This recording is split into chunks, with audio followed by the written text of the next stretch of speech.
Bonjour les voyageuses et voyageurs. Ici Borvo, votre guide dans l'exploration des outils qui font la pratique spirituelle et ésotérique dans le monde.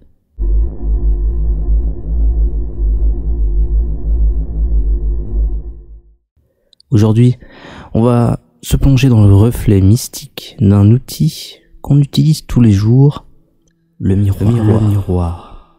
Au-delà de sa fonction pratique, a été utilisé comme un outil spirituel dans plein de cultures dans le monde entier.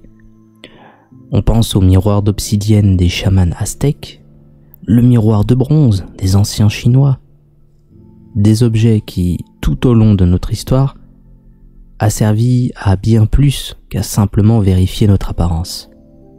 Un objet qui, selon l'historien romain Pline, aurait été inventé par les Phéniciens.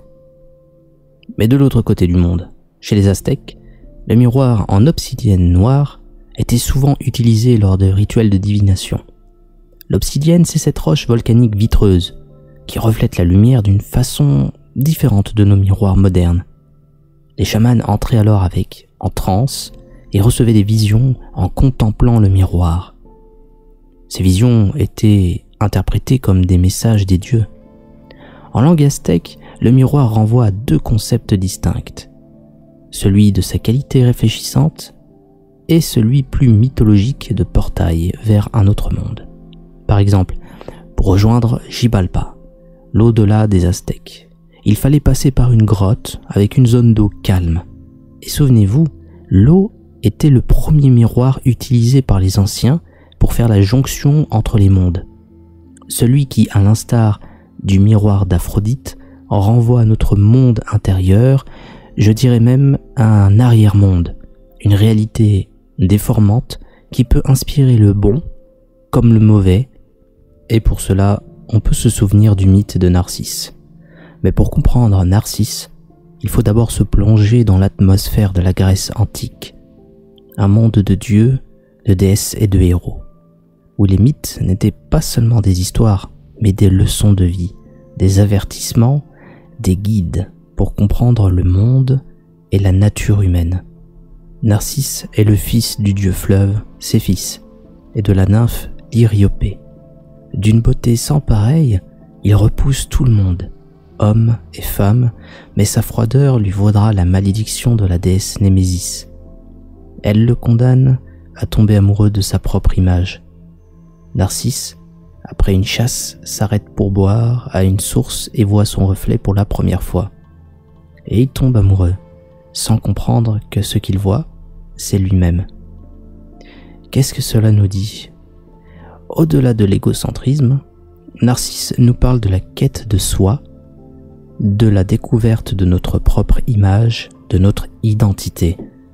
Mais c'est aussi un avertissement contre les dangers de l'auto-obsession, de l'illusion.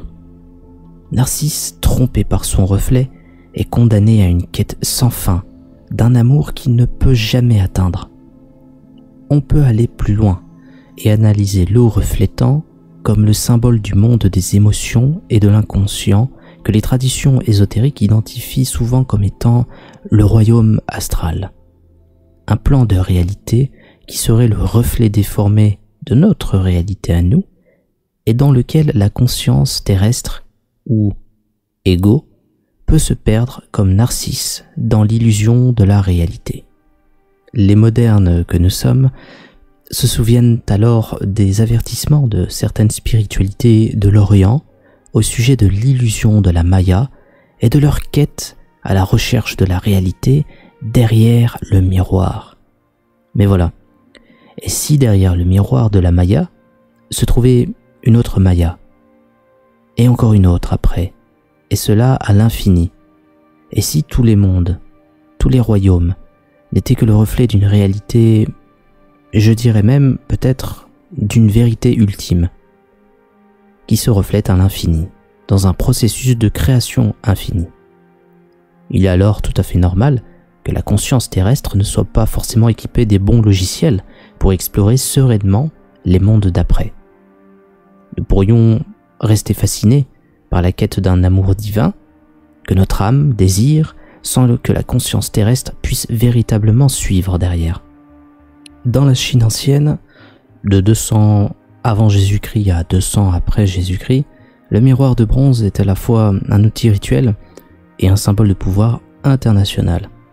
On a trouvé de tels miroirs datant de la dynastie Han au Japon, en Iran ou encore au Vietnam, et peuvent être perçus comme des gages de bonnes relations diplomatiques avec des puissances étrangères.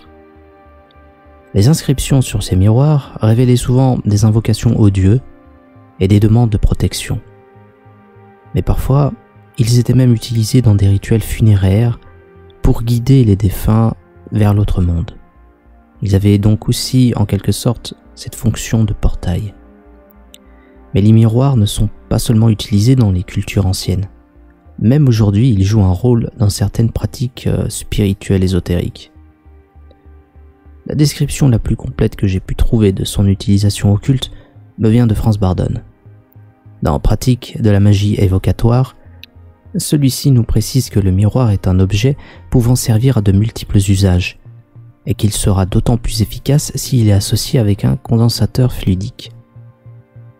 Dans sa théorie magique, Bardon nous explique qu'un condensateur fluidique est un composé, pouvant être un minéral, un végétal ou un élément biologique au service d'une accumulation pour multiplier les effets de la volonté du mage.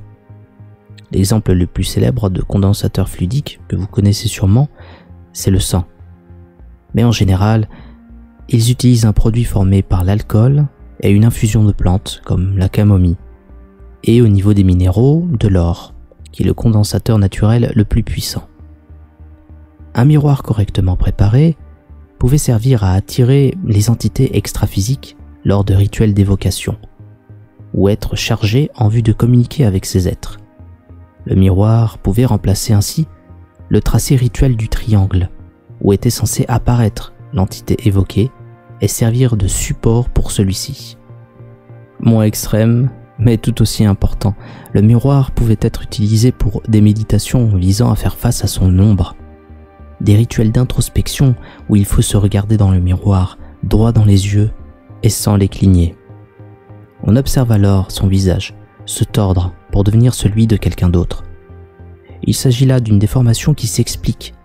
C'est l'effet du visage étranger, une image fantôme suite à la fatigue des cellules rétiniennes et l'adaptation neuronale qui, dans le chaos que cela engendre, laissera l'imagination combler les manques.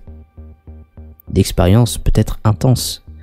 Le psychologue Giovanni Caputo avait ainsi mené une étude dont le protocole consistait pour les sujets à se regarder pendant au moins 10 minutes dans un miroir, dans un environnement tamisé. L'effet observé était comparable à la prise de LSD. Il se peut alors que les rituels associés à cette pratique plongent tout simplement le pratiquant dans un état modifié de la conscience, dans un but introspectif. Enfin, il existe un autre type de miroir qui n'est pas forcément perçu comme tel, celui de l'artiste. Réfléchissons. Et si chaque tableau était en fait un miroir, un passage vers les émotions intenses de l'artiste, ou vers la représentation d'un instantané de la vie de nos ancêtres, voire la bulle de pensée et d'émotions condensées d'une société comme la Guernica de Picasso, témoin des horreurs de la guerre civile espagnole. Ou alors tout simplement un miroir pur et simple qui renvoie au spectateur à l'image de l'œuvre Composition 8 de Kandinsky. En effet, si vous vous mettez devant cette œuvre, sans volonté d'une analyse froide, qu'est-ce que vous y verrez? Ou plutôt, qu'est-ce que vous verrez qu'un autre ne verra pas? On peut étendre cette réflexion à la photographie.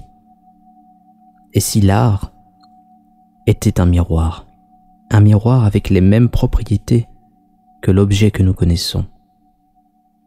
Un objet qui reflète, un objet qui projette, un portail vers d'autres mondes, des mondes d'émotions, des photographies de la vie, en somme un accès à la psyché de l'artiste, de sa société, de son environnement, de sa culture ou de l'humanité.